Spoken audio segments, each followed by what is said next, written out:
If you have the Rode Wireless Go 2 and you have this buzzing sound, you're probably pretty irritated. Might be thinking about throwing it away and ordering a different one. Or you might be searching YouTube and you came across this video. Now this should sound a lot better. All I did was make an adjustment on the receiver. I didn't make a longer cord, I didn't add a noise suppressor, I didn't do anything other than change a setting.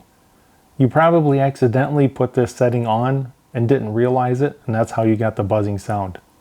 So let me show you how to get it back to normal. In order to make this adjustment, you need to have your transmitter and receiver both on. Now this is what the receiver looks like in normal mode. So if you take a look at the screen, this is exactly what yours should look like. So you see next to one of the transmitters, either one or two, it doesn't matter. You see that little blue triangle? Let me light this up again. See the little blue triangle? That's what you don't want. So here's how you get rid of that buzzing sound. You want to get rid of that little blue triangle. Push the button on the right until you get a square around your transmitter, and then hold down the DB until the little blue triangle goes away. And that's all there is to it, guys. If you see that little blue triangle, you're going to get that buzzing sound. Just get rid of that and everything's back to normal and good to go. Hope you enjoyed the video, and thanks for watching.